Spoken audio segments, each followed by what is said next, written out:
Ya, selamat datang untuk yang baru bergabung di webinar kami kali ini. Tadi sekilas sudah kita saksikan bersama-sama profil perusahaan mengenai entity data business solution. Sebelum kita mulai ke tajuk utama mengenai peran PSAK 73 terhadap laporan keuangan perusahaan, izinkan saya mungkin barang 2 atau 3 menit untuk mengenalkan secara singkat mengenai perusahaan entity data business solution dan apa yang bisa kami tawarkan. Nah, entity data business solution sendiri pada dasarnya perusahaan kami pada dasarnya sudah berdiri sejak 2009 dan di tahun 2017 kami bekerja sama secara kapital dengan entity data dan di tahun 2019 fully dimiliki oleh entity data dan pada tahun 2021 mulai bulan Juli kemarin kita secara resmi bertransformasi menjadi PT Entity Data Business Solution. Perusahaan kami sendiri sebenarnya merupakan lahir, besar, dan mulai berkembang di area SAP Consulting, termasuk di dalamnya implementasi, kemudian juga support, gitu ya. Nah, untuk resource sendiri kami memiliki lebih dari 250 local consultant dan juga lebih dari 100 customer di berbagai industri di Indonesia. Untuk secara grup sendiri, kita punya SAP Consultant Expert hampir 16.000, kemudian kita punya lebih dari 10.000 satisfied customer worldwide, dan memiliki hampir lebih dari 460 S4HANA project, gitu ya. Untuk entity data sendiri secara grup global itu dikategorikan sebagai top 6 sistem implementer untuk SAP. Nah, beberapa analis report seperti IDC atau MarketScape dan juga Everest Group itu menominasikan entity data sebagai leader, itu sejajar dengan the Big Four, salah satunya Accenture, PricewaterhouseCoopers, Capgemini, juga EY dan juga Deloitte. Kemudian untuk Everest Group sendiri mensejajarkan kita sejalan dengan IDC, mensejajarkan kita dengan the Big Four untuk SAP terutama S4HANA Service Implementation. Bisa kami tawarkan sebenarnya chartnya agak kompleks, tapi lebih mudahnya adalah semua hal yang terkait dengan SAP, baik itu services mulai dari konsultansi, advisory, implementasi, move ke S4HANA atau move ke cloud, atau juga business process management dan juga data handling solution. Kita juga provide remote services atau application management services, dan juga kita provide semua services atau solusi yang terkait dengan ERP core bapak-bapak yang di SAP, baik itu di Intelligent Enterprise, solusi Intelligent Enterprise seperti robotic process automation, business analytic, data management, atau juga big data termasuk dengan machine learning atau advanced analytic. Untuk infrastructure, kita juga sudah mulai menjadi provider untuk hyperscalers, public cloud seperti Google Cloud, AWS, juga Azure. Dalam hal ini, untuk beberapa customer yang memiliki kebijaksanaan perusahaan untuk on-premise server, kita juga telah bermitra dengan beberapa teknologi vendor seperti IBM, Fujitsu, dan juga HP, Hewlett Packard Enterprise. Berikut merupakan beberapa contoh dari customer kami di beberapa industri. Di energi kita ada Pertamina, di mining juga kita ada retail, transportation, public sector, dan juga beberapa industri lain seperti di chemical dan juga di FMCG. Nah, demikian sekilas mengenai perusahaan kami. Mungkin kita tanpa untuk mempersingkat waktu itu saya perkenalkan Pak Chandra Kusmarwanto selaku senior konsultan kami dengan pengalaman lebih dari 12 tahun di bisnis proses, SAP implementasi, khususnya terkait dengan financial and accounting dan juga controlling. Untuk waktu dan tempat, saya persilakan Pak Chandra. Ya, terima kasih Pak Idam. Assalamualaikum warahmatullahi wabarakatuh. Saya ambil alih dulu ya untuk share screen-nya.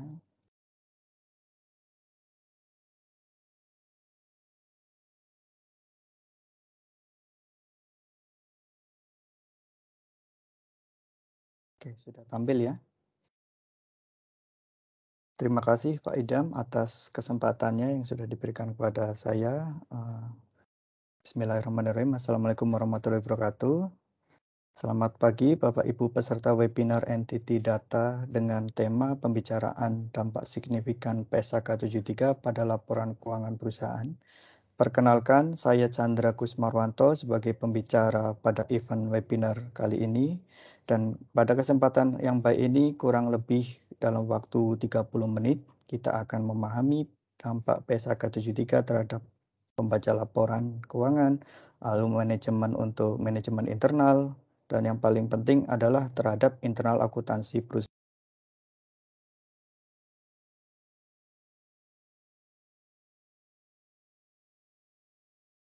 Agenda hari ini terbagi menjadi 4, yaitu yang pertama kita akan berbicara tentang overview atau basic dasar PSAK 73, fungsinya untuk apa, lalu bagaimana sih sebenarnya PSAK 73 secara garis besarnya ya.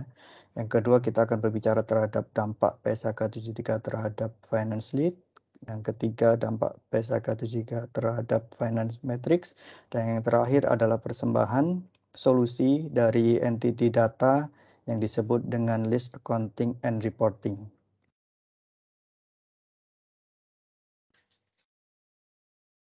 Oke, mari kita mulai terlebih dahulu dengan mengingat kembali apa sih sebenarnya PSAK 73 ya. Mungkin dari beberapa Bapak Ibu yang hadir di sini bukan basicnya dari accounting ya. Jadi kami akan menjelaskan secara singkat atau mungkin secara garis besar sih apa sih sebenarnya PSAK 73 ini ya. Karena memang ketika kita berbicara tentang PSAK 73 pastilah ada hubungannya dengan orang pengadaan, ada orang IT, dan juga yang paling utama adalah ada orang accounting ya. Dan biasanya orang IT sama pengadaan biasanya hanya mengenai, oh iya PSAK 73 tentang sewa dan menyewa, intinya seperti itu. Dan sebenarnya tidak sekedar itu, dan kita akan bahas secara singkat ya untuk memahami lebih detail. Jadi ketika ada request dari divisi accounting ataupun dari keuangan, itu kita sudah paham nih bagaimana atau persiapan yang harus kita siapkan sebagai tim IT atau mungkin tim pengadaannya. Oke. PSAK itu sebenarnya merupakan singkatan dari pernyataan standar akuntansi keuangan ya. Jadi PSAK nomor 73 itu berarti seperti aturan yang nomor 73 ya. Jadi yang seperti undang-undang atau mungkin seperti aturan dasar yang ditetapkan oleh DSAK atau Dewan Standar Akuntansi dengan fokus membicarakan tentang sewa aset di dalamnya. Jadi PSAK itu sebenarnya kita berbicara tentang apapun yang berhubungan dengan sewa, tapi sewa aset ya di sini ya, bukan jasa. Nah, PSAK 73 ini merupakan adopsi full dari IFRS 16 ya. Jadi semuanya ditranslate dan ada beberapa modifikasi yang disesuaikan dengan ketentuan yang ada di Indonesia. Dan akan aktif pada Januari, sudah aktif ya, jadi dari Januari 2020 dan akan menggantikan PSAK 30, ISAK 25 dan ISAK 23.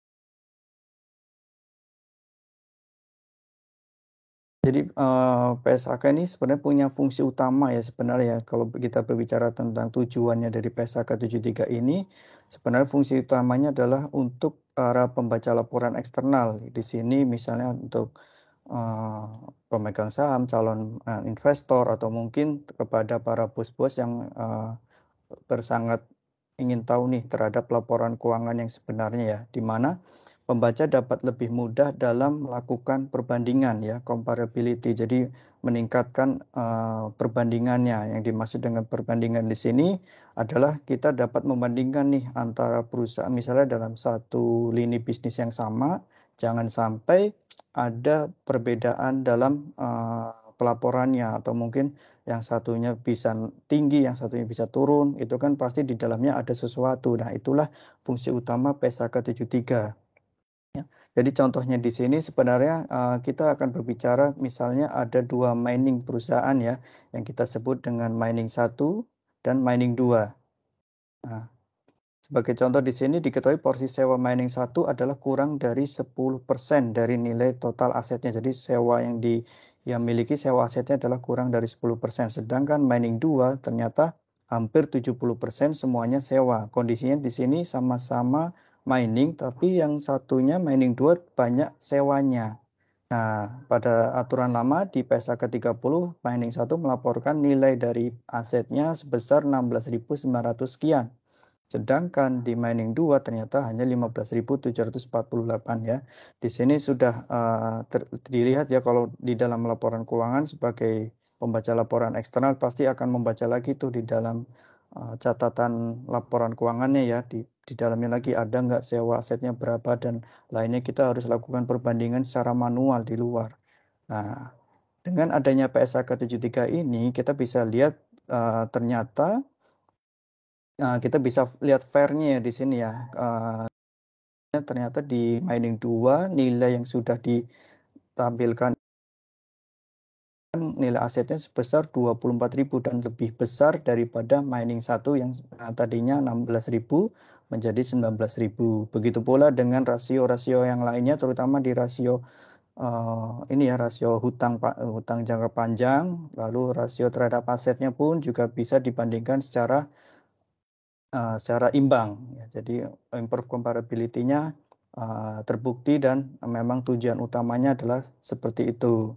Dan ini adalah inti utama dari PSAK 73 atau basic yang mungkin sebagai non accounting paling enggak paham nih kita, sebenarnya bicara ini loh tujuannya untuk apa, lalu fungsinya apa, dan mungkin dampaknya di mana agak sedikit lebih tahu ya sekarang ya. Oke. Nah, sebelum kita mengetahui dampak dari laporan keuangannya, kita juga harus mengetahui nih sebenarnya dampak di dalam manajemen internal ya.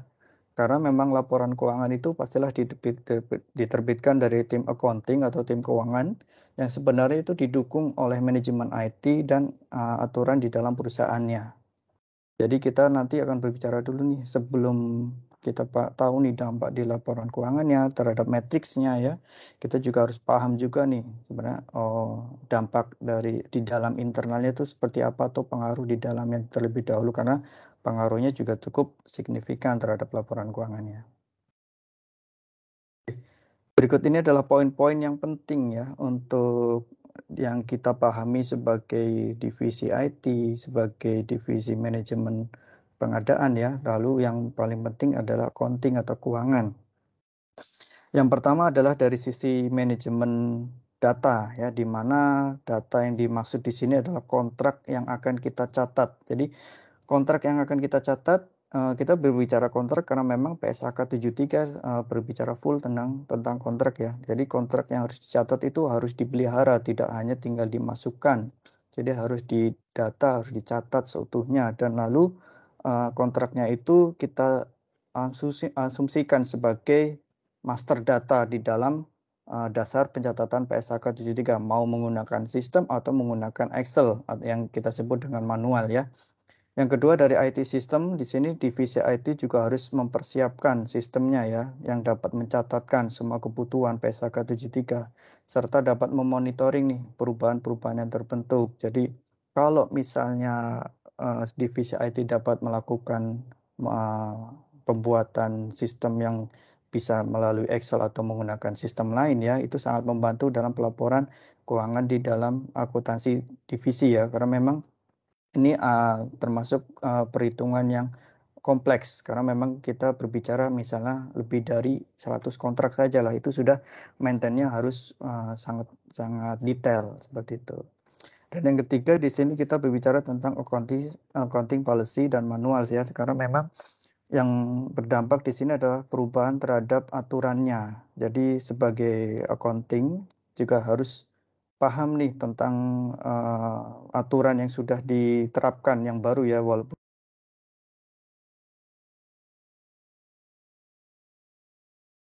mengontrol dan atau memastikan data yang diterima itu sudah sesuai dengan aturan yang berlaku. Dan yang keempat dari sisi list procurement ya atau pengadaan, di sini saya berbicara tentang proses pengadaan SOP-nya ya, atau mungkin pengadaan sewa asetnya ya. Tadinya kita bicara sewa aset, ya udah kita jadikan pembiayaan aja, sewa aset, beban sewa aset seperti itu. Jadi tidak membutuhkan aset number dan lain sebagainya. Itu juga ada beberapa perubahan. Perubahannya itu adalah pelaksanaan dalam melakukan pengadaan aset sewanya.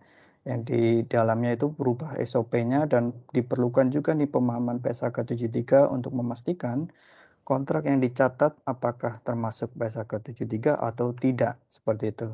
Dan yang kelima, ini yang akan kita bahas nanti secara detail ya, tentang perubahan atau dampak di dalam laporan keuangannya. Sudah pasti ya, kita harus melaporkan, kita harus siapkan semua nih laporan yang khusus untuk memaparkan dampak PSAK 73 atau mungkin harus didisclosure secara detail ya terhadap impact di PSAK 73-nya.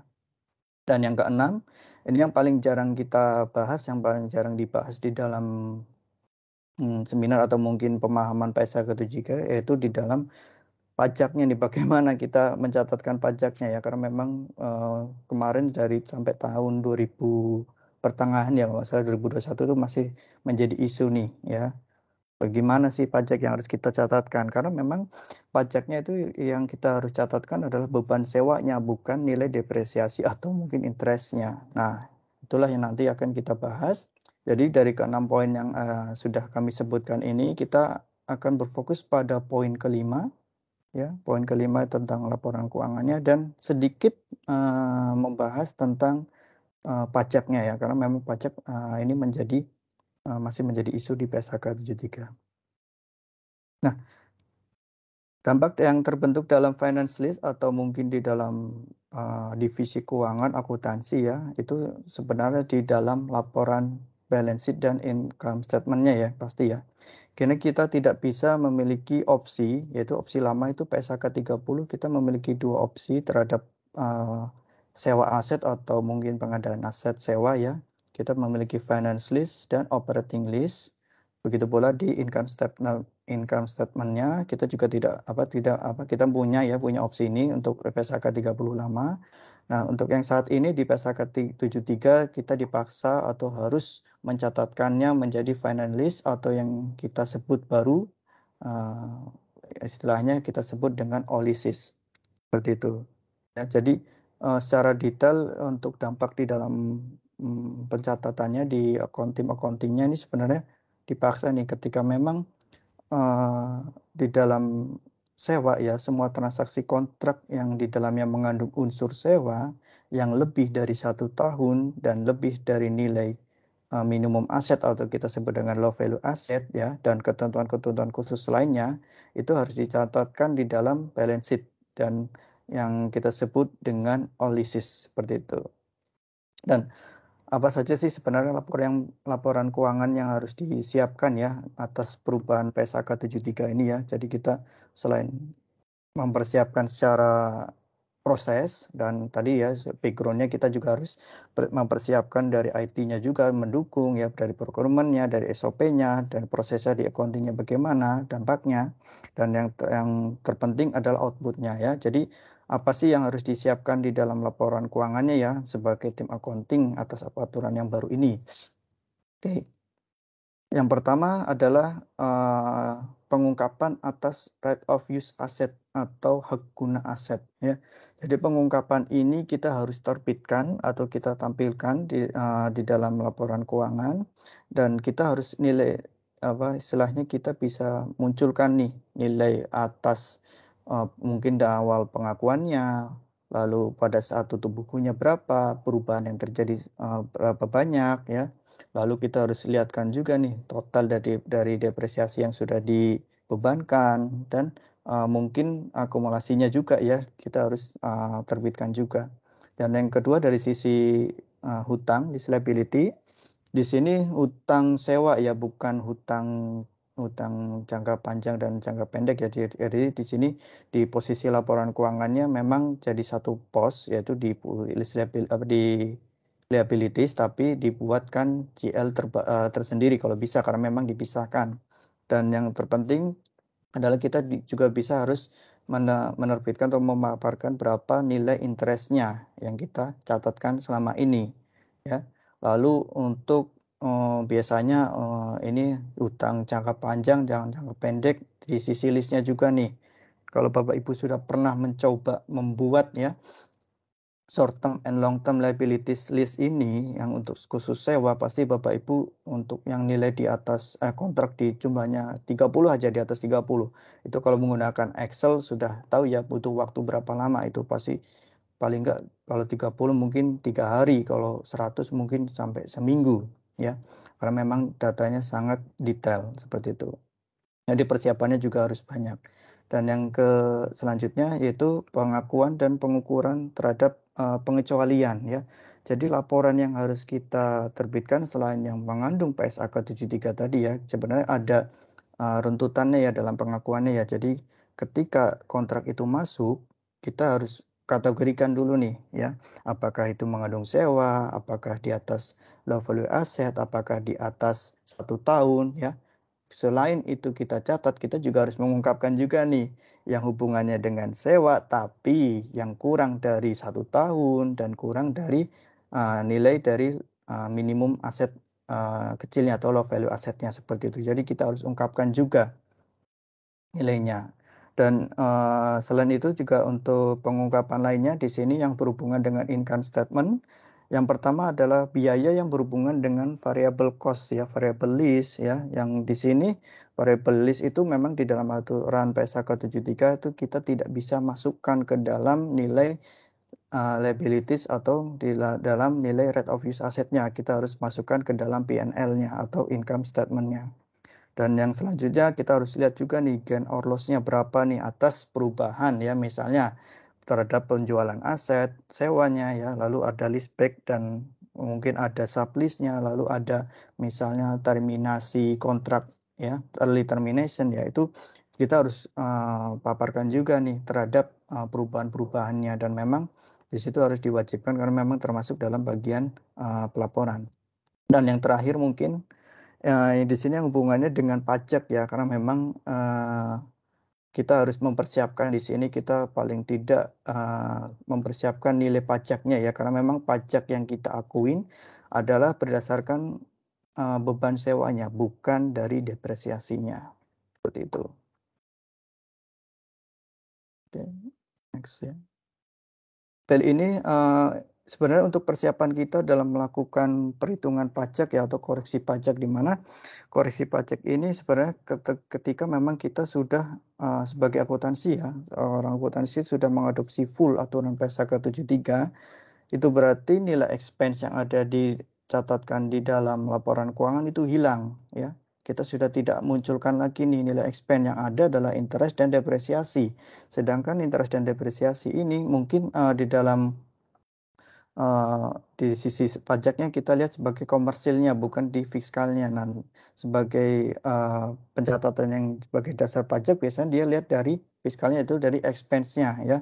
Jadi tabel ini perlu dicatat di luar jurnal atau di luar laporan keuangan, atau berupa Excel file, atau mungkin sistem yang dapat membantu Bapak Ibu dalam mencatatkan expense-nya berapa di setiap periodenya atau mungkin di setiap tahunnya. Seperti itu. Jadi untuk mendapatkan nilai pajak tangguhannya atau selisihnya, sebenarnya kita bisa melakukan penjumlahan dari nilai beban yang kita catatkan ya. Di sini beban sewa asetnya. Misalnya di sini contoh di sini kasusnya adalah beban sewa aset bulanan ya, bulanan dengan nilai 3.950.000 dibayar per bulan ya, advance selama 10 tahun ya. Di sini saya munculkan 4 periode saja supaya tidak terlalu kecil ya layarnya ya, maaf. Jadi kita catatkan per bulan berapa nih nilai beban sewanya. Nah, inilah yang kita akui sebagai, atau kita catat sebagai dasar pengenaan pajaknya. Dan lalu dikurangi dengan interest ya. Interest di sini bisa menggunakan interest yang ada 2 jenis ya. Yang pertama adalah interest yang sesuai dengan dibagi 12 bulan dalam 1 tahunnya, atau interest yang memang secara real dia seperti interest di dalam interest seperti itu ya. Jadi itu sudah ditentukan di dalam manajemen. Dan interest ini nanti setelah dikurangi interest akan dikurangi depresiasinya yang terbentuklah yang kita sebut mungkin sebagai selisih pajak atau mungkin pajak tangguhan ya. Nanti kita sebagai cadangan nih, siapa tahu diperlukan seperti itu. Nah, setelah kita mengetahui dari apa sih output-output yang kita siapkan ya, atau kita pahami nih outputnya ya. Tadi ada persiapan untuk pelaporannya, lalu kita juga menyiapkan dari sisi pajaknya ya. Kita pasti juga akan melihat nih dampak dari matriks finansialnya ya, atau mungkin rasio-rasio beberapa. Sebenarnya rasio-rasio ini kita tidak perlu pelajari atau kita hafalkan, karena memang ketika memang kita sudah paham mengenai konsep dasarnya, mengenai aturan dasarnya, apa itu rate of use, dan bagaimana dampak terhadap laporan keuangan atau pada saat adopsi, liability-nya, lalu interest-nya ya, itu kita akan paham nih. Lalu kita bicara tentang misalnya sewa, beban sewanya itu berubah menjadi apa ya, itu nanti terhadap rasio keuangannya pun kita akan di luar kepala. Yang penting dipahami secara detail atau secara garis besarnya. Nah, di sini contohnya sebagai contoh ya, kita ada beberapa kasus, ada beberapa contoh yang common ya.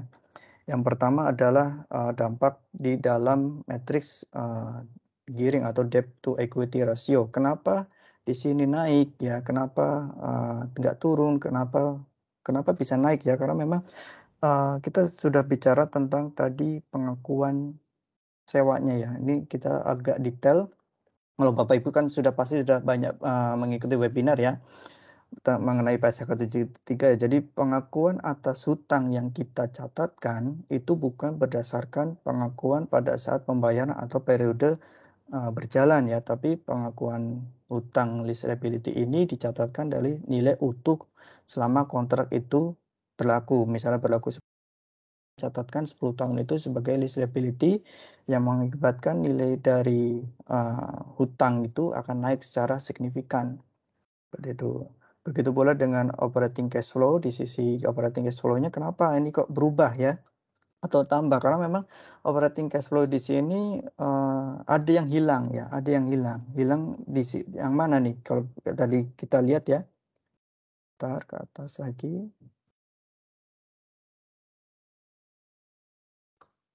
Nah, kelebihan. Nah, ini ya. Di sini kita lihat operating cost-nya berubah menjadi balance sheet atau OLISIS ya di sini, karena memang sudah diharuskan semua pengakuan aset yang di atas 1 tahun, di atas low value aset dan ketentuan khusus lainnya kita catatkan sebagai OLISIS atau komponen dalam PSAK 73 ya, berpindah ke finance list ya, seperti itu. Selanjutnya dari sesi earning before interest and tax di sini ada peningkatan lagi nih atau perubahan. Jadi ketika nanti mungkin direktur atau mungkin kepala divisi keuangan ya meminta penjelasan kepada manajernya atau mungkin kepada pelaksana atau pembuat laporan keuangannya, kita paham nih loh, kenapa ini kok EBIT-nya bisa naik ya? Karena memang di sini kita bisa melihat nih perbandingan ya. Kita ingat lagi bahwa depresiasi yang kita catatkan itu lebih rendah dibandingkan dengan pengakuan bebannya ya. Jadi memang porsinya berubah yang dari expense ini ya operating list ini menjadi depresiasi itu lebih kecil nilainya ya. Itulah mengakibatkan nilainya berubah dan dapat kita lihat ya secara umum ya, atau secara garis besarnya nih, wah ternyata depresiasinya turun dibandingkan dengan nilai expense-nya. Dan yang terakhir mungkin sebagai contoh di sini adalah EBITDA ya. Jadi karena memang kita include-kan dengan depresiasi dan amortisasi, tapi ada yang hilang juga, yaitu lease expense-nya ya. Lease expense-nya kita hilangkan, kita coret menjadi depresiasi dan interest-nya seperti itu. Dan itulah beberapa contoh ya. Jadi secara singkat kita pahami kulit-kulit dasarnya terlebih dahulu mengenai impact di dalam manajemen internal, lalu laporan keuangannya ya, prosesnya yang paling penting ya, lalu backgroundnya bagaimana, persiapannya, dan yang terakhir adalah outputnya ya, kita harus persiapkan juga secara disclosure atau mungkin di pengungkapannya, bagaimana persiapannya, lalu kita mengerti juga ketika memang ada di sisi manajemen keuangan ya, terhadap rasio-rasionya kita bisa jelaskan, kita bisa pahami apa itu perubahan-perubahannya, dan perubahan ini sebenarnya tidak serta-merta menjadi perubahan yang buruk ya, karena memang semua perusahaan yang sifatnya terbuka atau yang go publish itu harus compile dengan PSAK 73 atau FRS 16 ini. Oke, selanjutnya ini adalah persembahan IT solution ya dari entity data yang disebut dengan List Accounting and Reporting atau disingkat sebagai LAR. Jadi selain kita sudah paham ya sebenarnya dari dari entity data ya, ini sudah punya solusinya nih dari berbagai macam hal atau mungkin isu atau pertanyaan yang tadi sudah saya sebutkan ya, ternyata sudah ada solusinya ya. Dan kita akan mengenal nih list accounting and reporting beserta fitur-fiturnya ya. Nanti mungkin kalau ada salah bisa dikoreksi ya, Pak Idam ya. Nah, jadi list accounting and reporting atau kita singkat sebagai LAR ini sebenarnya basisnya adalah SAP ya. Jadi Bapak Ibu yang hadir di sini dari IT ataupun accounting kalau memang sudah SAP, sudah memiliki license SAP Finance, itu bisa diaktifkan dengan diaktifkan fitur list accounting and reporting dengan cara menghubungi entity data ya, seperti itu ya. Dan list accounting and reporting ini sebenarnya tidak memiliki license ya, karena memang ini sifatnya adalah solusi ABAP ya. Yang solusi ABAP ini sebenarnya bertujuan untuk mengurangi beberapa aplikasi interface ya yang hubungannya dengan SAP, misalnya dari Excel ke SAP atau mungkin dari third party ke SAP, itu dikurangi nih sama LAR-nya supaya lebih simple ya, lebih simple. Dan pasti kita kalau bicara dengan satu core di dalam bisnis prosesnya berarti kita bisa real time ya. Kita bisa real time mendapatkan laporan keuangan yang pada saat itu atau pada saat detik itu, pada saat kita melakukan perubahan data, kita juga bisa langsung menarik data perubahan atau impact pada laporan keuangannya. Dan list accounting and reporting ini juga sudah ya provide beberapa use case atau kita sebut dengan skenario yang umum ya. Yang umum di sini kita bicara tentang skenario pada saat misalnya pengadaan sewa baru ya, yang kita sebut dengan inception ya. Inception-nya itu bisa berupa inception pada pembayaran di depan atau di belakang ya, karena memang kalau Bapak Ibu dari tim accounting sudah pernah melakukan perhitungan, rumus dari pembayaran di depan dan di belakang itu berbeda, khususnya berbeda di sisi interestnya ya, nanti di sisi bunganya akan berbeda. Lalu pembayaran dilakukan bulanan, quarterly ataupun yearly itu juga sudah include ya. Dan yang kedua mungkin insentif. Jadi ketika memang ada kontrak yang mengandung insentif ya, seperti itu. Normal ya, biasanya ada ya, banyak common seperti itu. Dan mungkin juga ada yang sifatnya penyesuaian inception dengan tanggal posting yang ingin diakui kapan. Seperti itu juga sudah include di dalam inception first posting. Dan bagaimana ketika modifikasi? Dan modifikasi pun di sini juga sudah ada ya terhadap kasus-kasusnya. Yang pertama untuk perubahan terhadap nilainya, lalu perubahan terhadap waktunya ya. Karena memang yang berubah hanyalah dua faktor tersebut. Dan yang selanjutnya mungkin yang jarang terjadi yaitu early termination, leaseback, dan sublease. Jadi intinya entity data memiliki solusi nih LAR ya. Yang disebut LAR ini sebenarnya sudah tersedia untuk dalam melakukan membantu pelaporan PSAK 73-nya. Dan ini adalah flow singkatnya atau flow simpelnya ya, memang karena yang saya pelajari di dalam LAR ini terdapat 4 step saja di dalam prosesnya. Jadi dan 4 step ini sebenarnya dilakukan pada saat adopsi saja ya, pada saat adopsi, dan untuk selanjutnya tinggal melakukan scheduling dan reporting ya.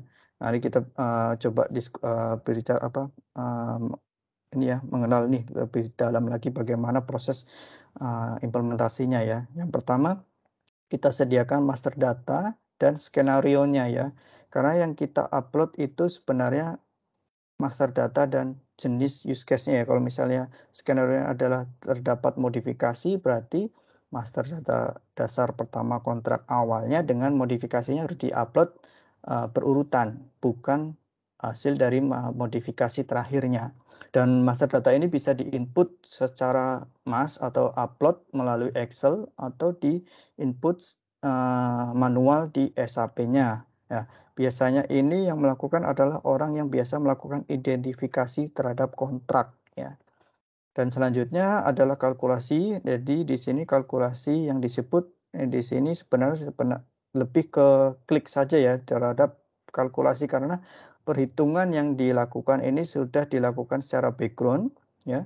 Secara background termasuk ketika terjadi perubahannya. Jadi kita tidak lagi melakukan perhitungan secara manual atau mungkin perhitungan di dalam Excel karena memang sudah di dalam fitur list accounting and reporting-nya. Dan selanjutnya yang biasa kita lakukan ya, yaitu scheduling and posting.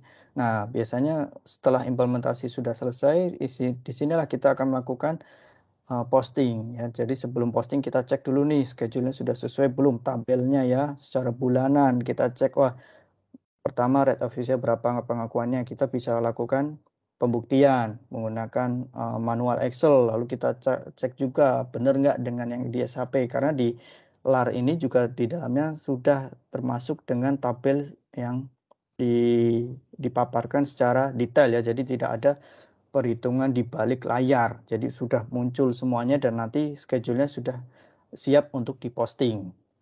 Dan nanti ketika memang ada kesalahan terhadap schedule atau mungkin nilainya, kita bisa mundur lagi nih terhadap master datanya sudah sesuai belum terhadap inputnya. Siapa tahu ternyata di sini kelebihan 01 atau mungkin waktunya kekurang atau berlebihan ya, seperti itu. Dan yang selanjutnya adalah posting. Di sini postingnya itu seperti posting aset ya, aset depresiasi. Jadi tinggal klik aja nanti akan terbentuk untuk bulan-bulan selanjutnya ya, depresiasi terhadap akumulasinya, interestnya, lalu ada posting-posting lainnya seperti itu.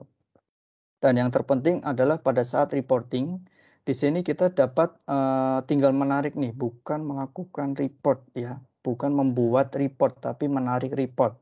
Menarik report ini didasarkan dari semua atau ketiga step yang sudah kita lalui.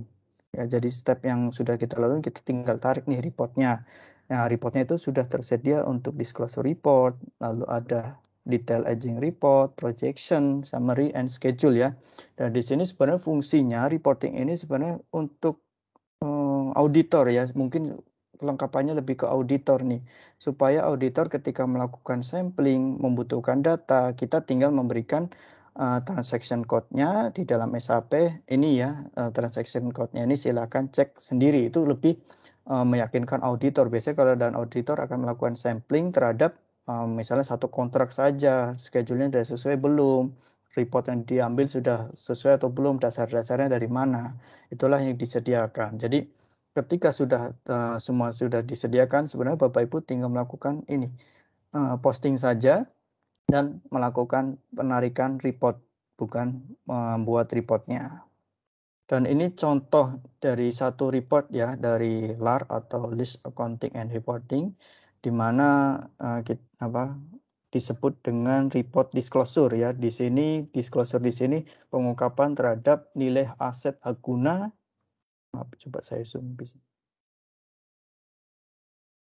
Ada aset hak guna, ada perbandingan bulan atau tahunnya ya.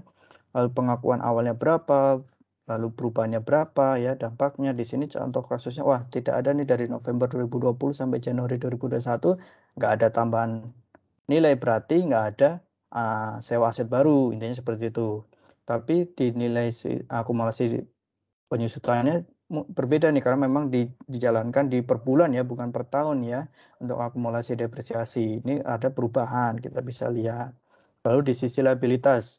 Nah, di sini yang saya kira istimewa adalah liabilitas di sini kita bisa lihat nih jangka pendek dan jangka panjangnya ya.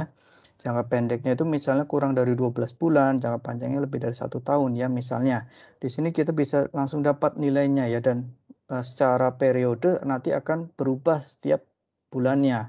Dan ini biasanya kalau saya buat manual sendiri pun di dalam Excel itu membutuhkan waktu yang sangat lama ya.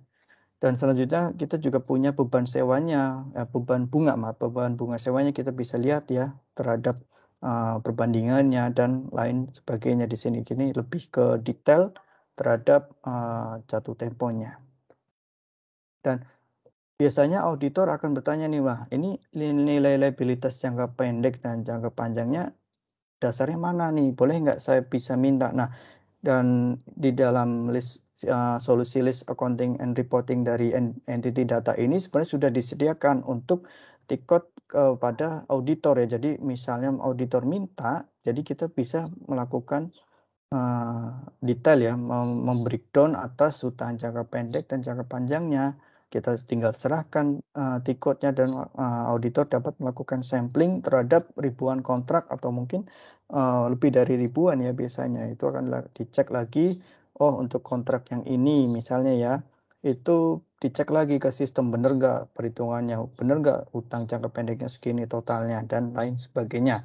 Jadi sudah tersedia semuanya untuk membantu dalam pelaporan auditnya ya. Jadi tadi kita sudah tahu dampaknya dan kita juga sudah bahkan bisa memberikan kemudahan kepada auditor atau mungkin kemudahan kepada internal accounting dalam menyajikan data detail yang dibutuhkan untuk penelitian atau untuk pengecekan audit keuangannya atau mungkin bisa juga dengan audit sistemnya ya. Dan yang selanjutnya di sini adalah report untuk summary. Nah, misalnya di dalam tadi kita bicara tentang wah kenapa kita selalu external reader ya atau eksternal pembaca. Internal bagaimana nih? Kita ada bisa nggak fitur-fiturnya untuk internalnya? Karena memang internal juga misalnya di lini bisnis sewa menyewa ini adalah bagian yang paling utama. Kita juga di list accounting and reporting dari entity data ini juga sudah tersedia nih.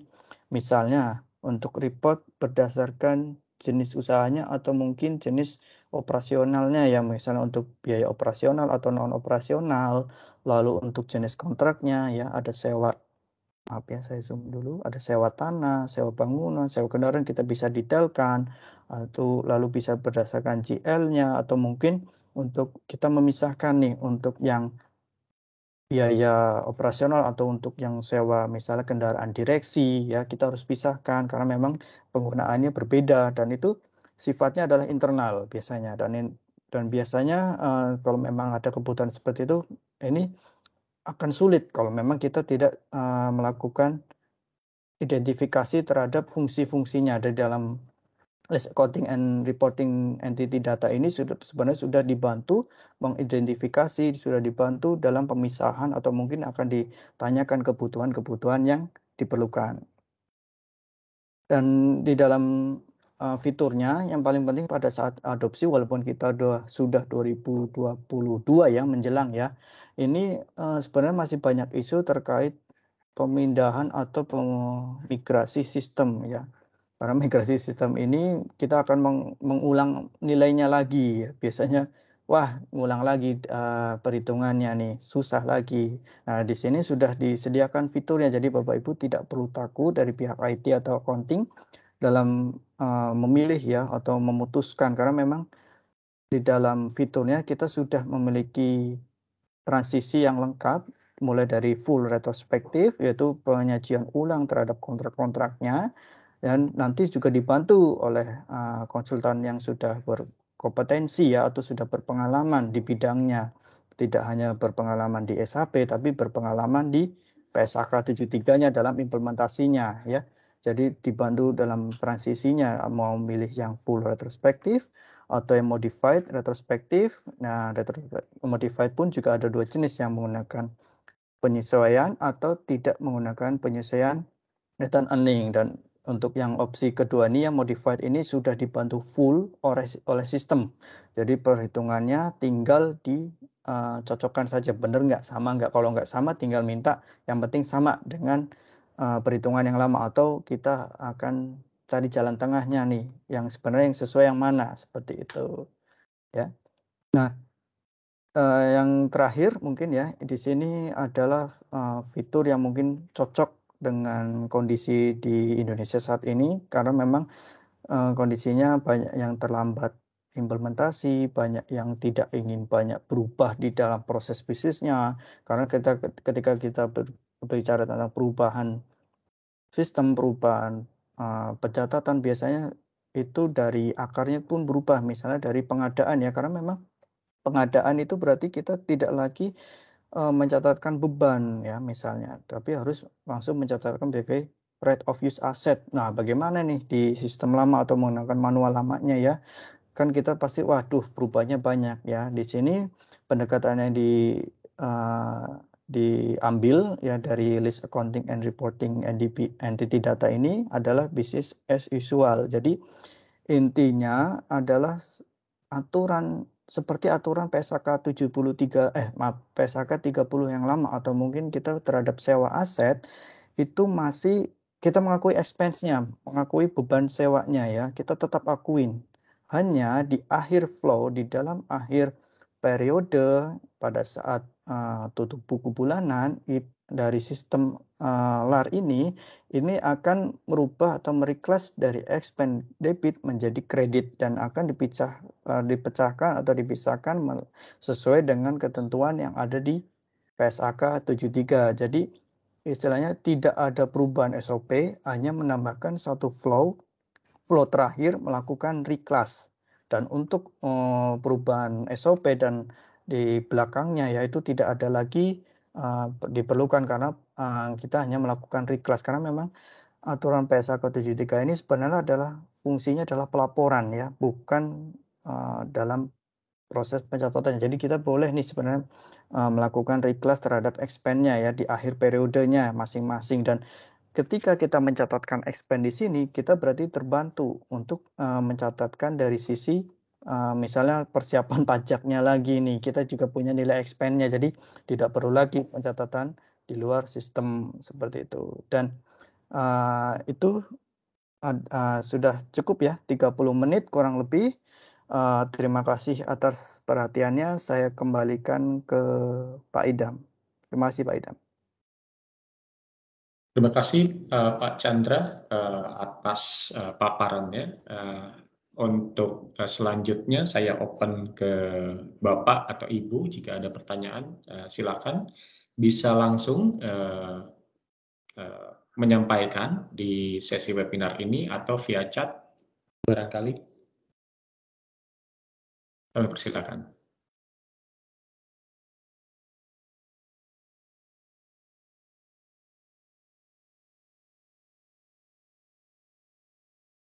Atau mungkin sambil menunggu pertanyaan lainnya, Pak Chandra, mungkin saya nanya ya Pak Chandra ya, saya kebetulan memang tidak terlalu mendalami mengenai finance.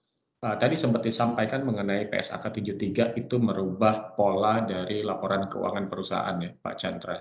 Ya, kalau bisa dibilang, kalau boleh ditanya, apakah ini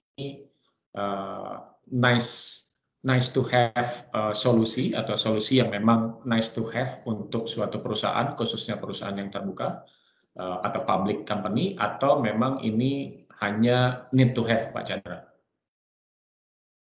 Berarti ini sebenarnya kewajiban ya Pak Idam ya. Ini kewajiban karena memang untuk sifat pelaporan kita kan kalau tidak bisa menyajikan dengan compile dengan aturan yang berlaku, itu berarti nanti di dalam laporan keuangannya biasanya akan ditemukan dari hasil audit ya.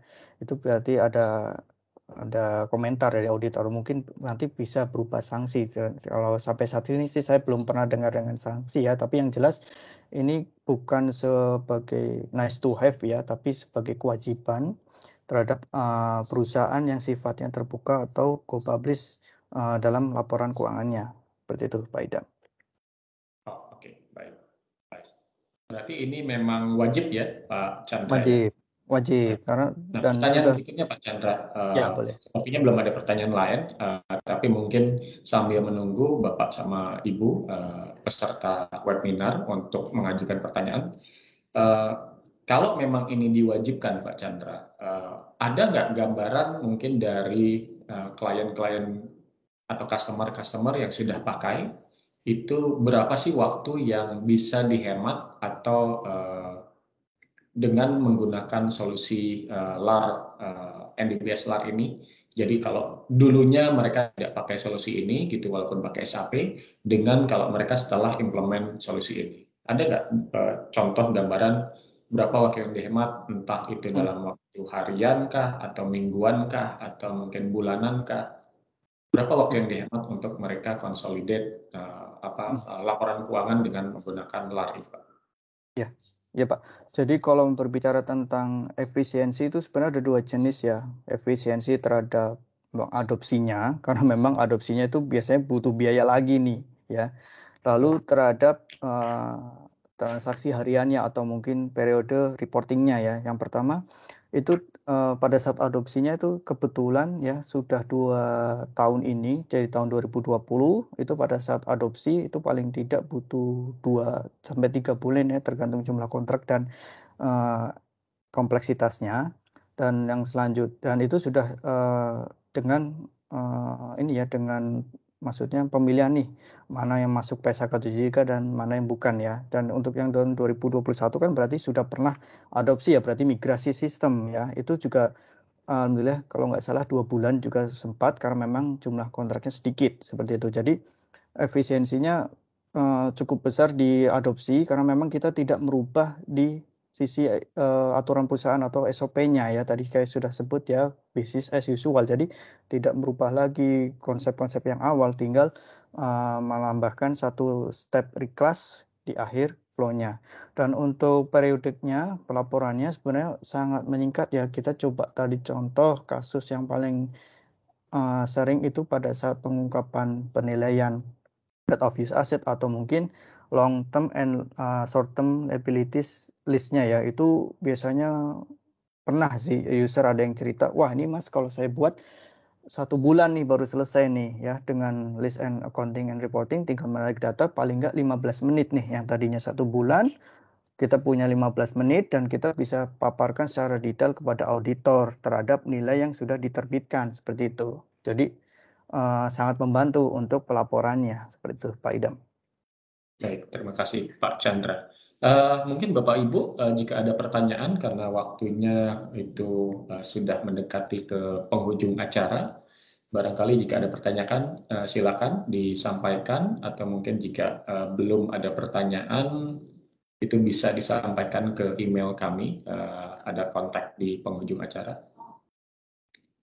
Ya, memang biasanya pembicaraan Oh ini iya, ada satu titipan Pak ya. Chandra, pertanyaan dari kebetulan ada salah satu peserta yang tidak bisa hadir, itu japri ke saya.